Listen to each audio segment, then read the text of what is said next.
Hello friends, it's pleasure to have you back on the channel of Clinical Care Insights. In our today's podcast, I'm going to explain you about the kidney stone.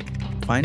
In today's podcast, you will know that how this kidney stone actually forms, fine, and what are the ways to kick out these kidney stones and become healthy. Before going in detail about understanding the pathophysiology of kidney stone, let me explain what happens, how this excretion process occurs in our body, what is the function of kidney. So normally what happens is we need energy to survive on this planet, fine. For that we are depends upon the food. We take the food, it goes inside our git, or you can say digestive system. It get break down into the simpler molecules and that will be absorbed by the blood, fine. This is the normal way how we are getting the energy from the food.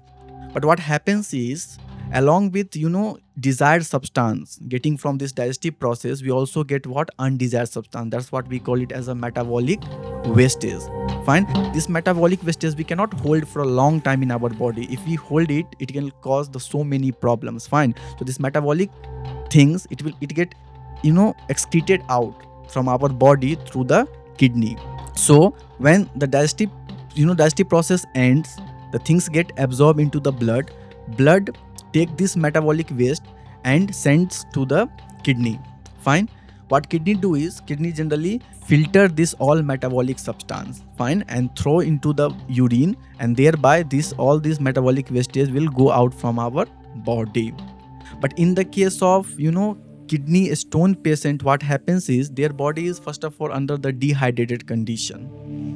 You can take the example, you can take the 1 glass of water, fine. You start putting spoon by spoon sugar. If you put 1 spoon of the sugar, it get easily dissolved. If you put it 2, it also get dissolved. But if you increase the frequency, if you go to higher like 10 spoon or 15 spoon, then this sugar, it can't dissolve in this water.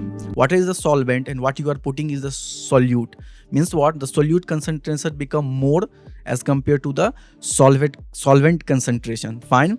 This process is known as supersaturation of urine. Means what will happen is precipitate formation. Adding this sugar result into the more precipitate formation. This precipitates, if I have to explain it chemically, then it is the oxalate, calcium, uric acid, and cysteine and phosphate. These are some of the chemical constituents present in these precipitates. Now you may surprise where this comes from. I am eating rice, pulse, vegetable, non-veg, and why this comes in, from where these things comes in our body. The thing is, when the complex foods like carbohydrates, fat, protein, vitamins, when they get break down, then there is a formation of this oxalate, uric acid, fine, then phosphate, calcium, and all the rest of the things, fine. Now this is undesired thing, so we have to kick out from our body. So for that, kidney is the responsible. So first process what I said is, if you have the less water in your body, then there is a precipitate formation, fine, and that process is known as supersaturation. Now this supersaturation is alone not sufficient enough to cause the kidney stone. Why? Because in many of us, during the extensive exercise or during the fasting, we are not drinking the water. So our body is under the dehydrated condition, and these things will form. But again, when we goes to the natural state, we drink water, and through this drinking, we'll excrete out this all precipitated material. But if you have any chronic conditions, chronic kidney conditions, such as we call it infections, fine. There are different infections, and apart from that, alcohol can also cause the problem in the kidney cells. Kidney cells is nephron, fine. So if the nephron get injured, nephron is a tubular cell, okay, it have the different parts. So nephron is the tubular cell. When these tubular cells get injured, yes, it will expose their epithelial membrane. Now once this epithelial membrane get exposed to एक तरह का rough surface है, fine, and on that rough surface this precipitates start aggregating. They start aggregating and they makes what? A strong stone, fine. And this process is known as nucleation. So nucleation and supersaturation of the urine, this both the things is responsible for formation of kidney stone, fine. Now suppose you had pain in your lower flank side. Flank side means posterior aspect of your ribs, ribs के थोड़ा नीचे posterior side में अगर आपको pen हो रहा है, if you are getting the pain, it indicates that you have kidney problems. Now you get tested, fine, laboratory it is established that you have stones in your kidney. So do not be panic first of all, okay? Think logically, think scientifically. You have to pay the attention about first of all the size of a kidney and the location of the kidney. You know that the kidney last part, okay, kidney opens into first of all into ureter. Ureter is a thin pipe which connects with the urinary bladder. So if it is near to the bladder, it is easy to pass. But if it is present near to the kidney side, means upper portion of the ureter, then it is highly difficult to pass. First thing. Second thing is about the size. If the size is less than 4 mm, you can pass it out by drinking sufficient water, okay, and with pain management. Done. But if it is more than 8 mm, then you need to be operated by the nephrologist or urologist. Got it? Now, how to prevent this kidney stone? So first of all, you have to look at your family pattern. Now you may surprise why I'm telling you have to look about your family pattern, because the kidney formation, 55% of the kidney formation is due to the genetic defect. Means what?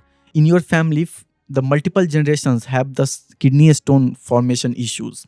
Okay, then you are highly prone to get the kidney stone because you are inheriting a defective gene which is responsible for high oxalate concentration in your blood. Apart from that, the high phosphate concentration, the high calcium concentration, and high uric acid concentration. Means what? You are not taking the oxalate rich diet or calcium rich diet or uric acid rich diet, but still in your body, in your blood, these levels are elevated, these levels are high because you have the defective genes which are producing all the substances. Fine. So you need to take the precautions, the more precautions, because you are prone, you will get easily, if you consume the diet, if you keep your body in a dehydrated state, you are more prone towards getting the kidney diseases. Fine, the kidney stones.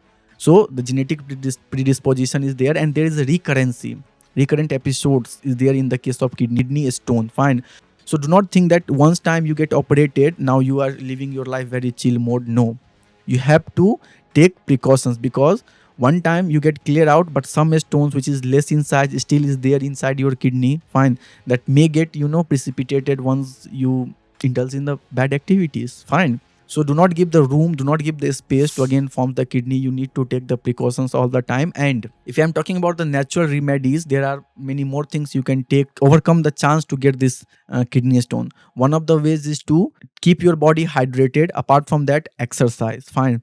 So with the exercise also, you will get the good metabolism in your body, and thereby you will pass. Because the thing is that astringent urine means those urine which is get stuck in the bladder because of water in your body. Fine. If it is the astringent urination, कि अगर पेशाब शरीर से बाहर निकल ही नहीं पा रहा है, that will more exacerbate the chances to get the kidney stone. Fine. That will accelerate the chances to get the kidney stone. So you have to drink and urinate. That is how you can maintain less kidney formation in your body. So this is about the kidney stone formation, the pathophysiology of kidney stone. If you want to know about the other diseases, you can comment us. We will make the podcast and upload on our channels. So I hope you will get some insight about the kidney stone formation and what are the sizes of kidney, what are the types of kidney, fine, and how to manage it. So thank you with having us. Bye. Have a nice day.